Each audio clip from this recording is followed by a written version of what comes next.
अलैहि वसल्लम। गुलशन में जाके देख न शहरा में जाके देख, गुलशन में जाके देख न शहरा में जाके देख, क्या शान है नबी की ये कुरान में जाके देख, क्या शान है नबी की ये कुरान में जाके देख। छट जाएंगी जुल्मत की सारी आंधियां, छट जाएंगी जुल्मत की सारी आंधियां, एक बार तो गौसुल वरा का नारा तो लगा कर दे। मचलते बहुत शहजादियों कि एक रोज का वाकया है। मैंने अभी कुछ दिन पहले ये जिनके घर में शादी हुई उनके घर में ये वाकया सुनाया था, और मैं सुनाना क्यों पसंद करती हूँ, क्योंकि आजकल का जो माशरा बन गया है, ऐसा माशरा बन गया है कि कोई किसी को देख के खुश नहीं होता है। ये नहीं पता कि खाली हाथ आए थे, खाली हाथ ही जाना है, लेकर क्या जाना अपने साथ में, क्या लेकर जाना है, कुछ नहीं लेकर जाना। अरे मेरे रब तो कुरान पाक में भी फरमाता है आकिमुस सलाता व तुज़ ज़काता। अरे मैं तो वो देने वाला दाता हूँ कि लोग जो लेना भी नहीं, जो लोग नहीं लेते मैं उन्हें भी देता हूँ। अगर कोई एक बार मदद करता है 10 जगह जाकर गा देता है, लेकिन मैं 10 जगह 10 बार देता हूँ, किसी से एक बार भी नहीं कहता हूँ कि मैंने उसकी कैसे करके मदद की है। तो मैंने एक रोज का वाकया, मैं लेटी में पढ़ रही थी इस वाक्य को कि एक दिन का वाकया कि आज हम जाते हैं गौर करने का मुकाम है। आज हम देखते हैं ना कि हमारे अजीज चले जाते हैं, दुनिया से रुखसत हो जाते हैं, और अल्लाह तबारक तआला हमारे दिल में उनका सब्र भी अता कर देता है। क्या बयान कर रही थी, बयान के साथ साथ पहले बयान हो जाए करम की एक नजर, हो जाए एक नजर। ये मुझ पे नहीं, सारी महफिल के लिए दुआ कर रही हूँ मैं। ये हो जाए करम की एक नजर, हो जाए करम की एक नजर, अब रात गुजरने वाली है, अब रात गुजरने वाली है। इस महफिल में, इस महफिल से आका हो जाए गुजर, अब रात गुजरने वाली है, अब रात गुजरने वाली है।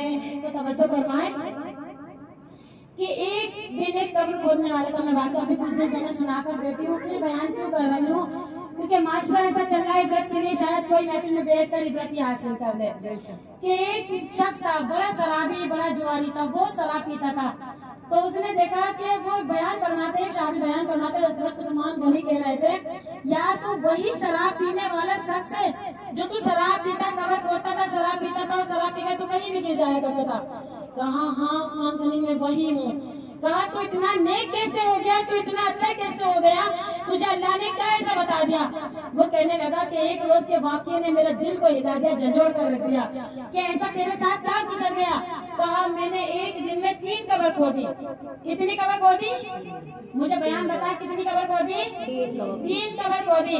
और जब उस्मान में उस दिन इतना थक गया कि मैं एक पेड़ के नीचे जाकर बैठ गया, और जब मैं उस पेड़ के नीचे जाकर बैठ गया, मेरी अभी कुछ ही देर में मेरी आंख लगी थी, और मैंने पेड़ से निगाह टकी और मेरी आंख लगी। मैंने देखा कि इतनी देर में आसमान से गड़गड़ाहट हुई, और आसमान से 3 फरिश्ते आसमान से उतर रहे हैं। मैं देख रहा हूँ कि आसमान से फरिश्ते उतर रहे हैं। 2 फरिश्ते उनके आजू बाजू में, एक फरिश्ता उनका हेड है, उनके हाथ में एक बहुत बड़ा रजिस्टर है। वो कह रहे हैं कि भाई, वो फरिश्ते फरमा रहे हैं कि सरकार ये कब्र कैसी है। कहा एक पहली कब्र एक जन्नती की है, दूसरी कब्र वो भी जन्नती की है, तीसरी कब्र एक जहन्नमी की है। जब मैंने ये सुना कि तीसरी कब्र जहन्नमी की है, तो मेरे दिल में सनसनाहट हो गई कि मैंने देखा कि अब मैं ये चीज देखता हूँ कि कौन आता है।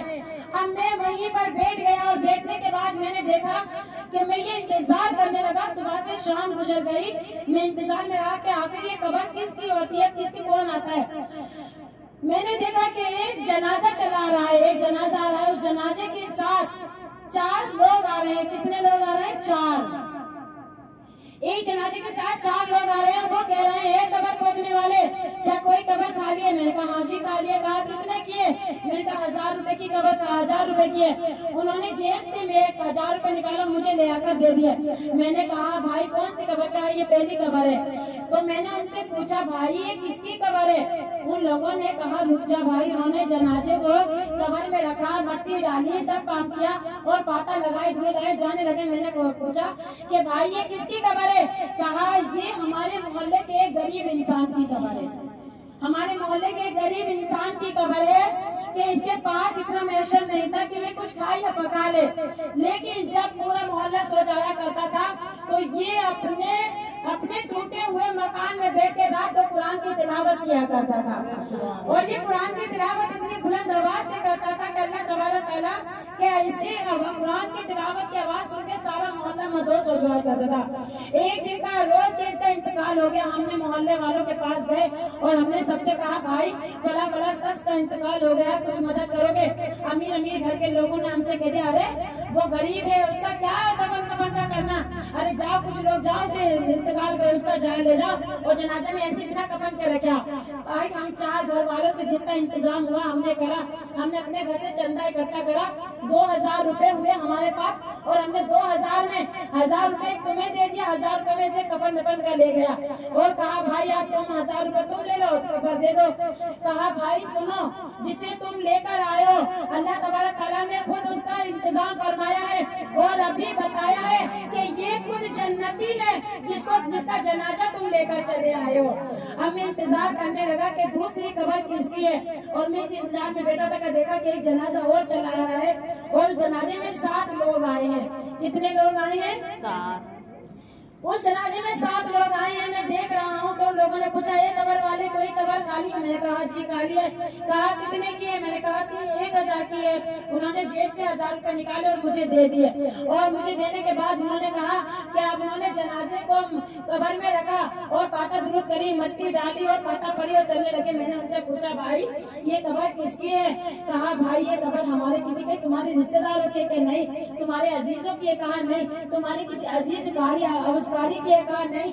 तो ये कब्र किसकी है? कहा ये हमारे मोहल्ले में एक मुसाफिर की कब्र है। ये कहीं से आया था, रात हो गई, इसने हमारे मोहल्ले में खेमा गाड़ा और खेमा गाड़ कर जैसे इसने खेमा गाड़ा रात का इसने आराम करा, जब सुबह देखा तो इसका इंतकाल हो चुका था। लेकिन भाई ये काम क्या करता था, इसका अमाल क्या था? कि इसका अमाल तो पता नहीं क्या था, लेकिन ये मुसाफिर था और अपने खेमे में रात के तिहाई हिस्से में ये बड़ी सुरीली आवाज में अजान दिया करता था और ये अजान दिया करता था। इसकी अजान से मदहोश होकर लोग सब तहज्जुद के लिए भी खड़े हो जाया करते थे। कहा अच्छा। कहा भाई क्या तुम्हें पता है कि ये एक जन्नती की कब्र है? कहा जन्नती की कब्र है। कहा मैंने खुद अपने कानों से सुना है। कहा अच्छा। अब मेरे दिल में ये कश्मकश गुजर गई और ये बात घर कर गई कि अब तीसरा जनाजा किसका है और मैं इंतजार करने लगा। मैंने देखा कि तीसरा जनाजा चला आ रहा है और उसमें इतनी भीड़ है, इतना मजमा है, नेता भी है, पुलिस वाले भी हैं, दरोगा भी है, मिनिस्ट्री भी है, पूरा गांव के गांव भी आए हुए हैं। मैंने एक शख्स का हाथ पूछा और मैंने पूछा भाई ये किसका जनाजा? उन्होंने मेरा हाथ को झपका और साइड में हो गया। कहा साइड में चुपचाप से बैठ जा। अब जब मैं बैठ गया मुझसे उसने पूछा क्या कोई कब्र खाली है? मैंने कहा हाँ कब्र खाली है। कौन सी? कहा वो 30 नंबर की खाली है। कहा कितने की? मैंने कहा 1000 रुपए की। उसने 1000 रुपए जेब से निकाले, मेरे मुंह पे देकर मारो। कहा साइड हो जा। मैं साइड हो गया। साइड होने के बाद उसने मुझसे कहा अब उस जनाजे को कब्र में रखा, मट्टी डाली और मट्टी डाली, जिधर उधर मट्टी थी सब डाल दी, इधर उधर के गाँवों से भी मट्टी लाए, ट्रॉली की ट्रॉली मट्टी डाली। मट्टी डालने के बाद देखा कि उस कब्र में अभी गड्ढा है। अल्लाह अकबर। लोग ये हैरान कर गए कि कब्र के लिए तो मट्टी चंद ही काफी होती है, यहाँ तो ट्रॉली की ट्रॉली डल रही है लेकिन कब्र पूरी नहीं पड़ रही है। अब उन लोगों ने जैसे तैसे करके जनाजा पढ़ा, जनाजे की नमाज पढ़ी और नमाज पढ़ने के बाद जाने लगे। जब पूरा कब्रिस्तान खाली हो गया और कहीं कोई न बचा, 2-4 लोग बचे, मैंने उनका हाथ पकड़ा। कहा भाई जरा खुदा के वास्ते मुझे बता कि ये कब्र किसकी है? उसने मेरा हाथ झटका और कहा चल साइड हो जा। फिर लोग जाने लगे। मैंने फिर हाथ पकड़ा। मैंने कहा भाई जरा बता दे कि ये कब्र किसकी है? कहा जरा सुन, किसी को बताना नहीं वरना तेरी और मौत मेरी मौत बरकरार है। कहा नहीं बताऊंगा किसकी है। कहा ये हमारे गाँव के एक नेता की बेटी की कब्र है। कहा इसका क्या अमल था? ये क्या करती थी?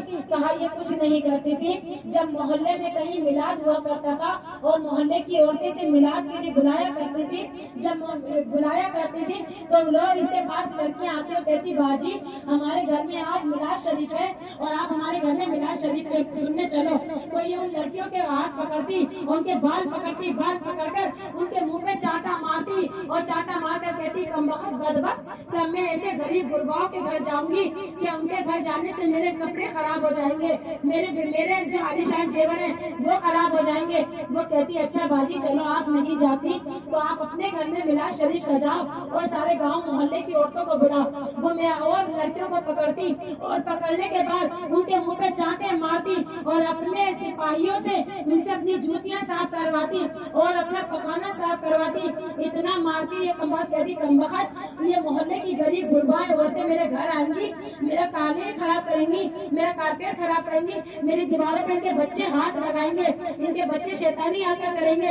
ये उन्हें मारती और पीटती और पीटने के बाद घर से भगा दिया करती। और जब कभी ये घर से निकलती और बाजार में जाया करती, भूल से अगर कोई इसके आगे आ जाया करता तो इसके आगे जब कोई आ जाया करता तो उनसे अपने पैरों की जूती उनसे अपनी जीभ से चटवाती और कहती कमबख्तो मेरी जूती पे मट्टी डाल दी, इसे जीभ से चाटो। और जीभ से चाटने के बाद अपने घोड़ों की नालें से उन बच्चों को कुचलवाती। अल्लाह अकबर, आज देखो रब का इंसाफ देखो। अरे सुनो सुनो सुनियो, मेरे रब ने क्या इंसाफ किया कि आज जब इसके घर वाले इसे कब्र में रख कर जा रहे हैं, लोग इसके घर के जाकर बिरयानी खाएंगे, अल्लाह तबारक तआला इसकी कब्र में जहन्नम की आग को नमूदार कर देगा। जब इसके पैसों का हिस्सा होगा तो लोग इसके जनाजे के साथ साथ कब्र की जो इसकी मट्टी है उस मट्टी में भी जहन्नम की आग डाली जा रही होगी। जब इसके घर में जाकर इसके नाम की कुरान खानी हो रही होगी, अल्लाह तबारक तआला एक दरोगा जहन्नम का इसकी कब्र में लगा देगा और कहेगा गुंज ले ले और गुंज से इसकी सारी कमर को तोड़ दे। माज़ा अल्लाह, अल्लाहु अकबर। कि अल्लाह तबारक तआला ने कहा अरे बदबख्त, तुझे किस बात का घमंड था, तुझे किस बात की तकलीफ थी, तूने ये ना जाना था कि तुझे मैंने दुनिया में क्यों भेजा था, तुझे ये ना पता था कि मैंने दुनिया में किस लिए तुझे भेजा था, क्या तू भूल गया था कि मैंने तुझे दुनिया में अपनी इबादत के लिए भेजा था और तूने अपनी मेरी इबादत को छोड़ के तूने सारे काम को कासाज किया। अल्लाह अकबर। आज कहाँ है तेरी दौलत, आज कहाँ है तेरा महल, आज कहाँ है तेरे तख्तोताज, आज तेरे ही घर वाले तुझे तनहा छोड़कर और कफन के साथ इस कब्र में डाल गए। अब तू बता कि कौन सी गुरबा आएंगी। तुझे पता नहीं था कि ये सरकार की महफिल थी, तुझे पता नहीं था कि ये नबी की आमद की महफिल थी, तुझे पता नहीं था कि इस महफिल में लोग सुना मुकद्दर जगाया करते हैं और तू कहती है कि इन महफिलों से कारपेट खराब हो जाया करते हैं। अल्लाह अकबर। जब घर जाकर तेरे घर वाले तेरे कपड़ों को देखेंगे तो यहाँ कब्र को तेरे कब्र से कफन को छीनकर जहन्नम की आग के हवाले कर दिया जाएगा। अल्लाह अकबर। अल्लाह तबारक तआला हम सबको पढ़ने से ज्यादा सुनने की तौफीक अता फरमाए और हम सबको कब्र के अजाब से बचाए। अल्लाह तबारक तआला अपने महबूब के सदके में हम सबकी जायज तमन्ना को पूरा फरमाए और इस महफिल के सदके में अल्लाह हम सबके दुख तकलीफों को कम फरमाए। अल्लाह तबारक तआला हम सबके खात्मा ईमान से फरमाए और हमें सही सही मायनों में नमाज पढ़ने की तौफीक अता फरमाए। तो शायद ऐसा फरमाता है मचले के सुभान अल्लाह सुभान अल्लाह।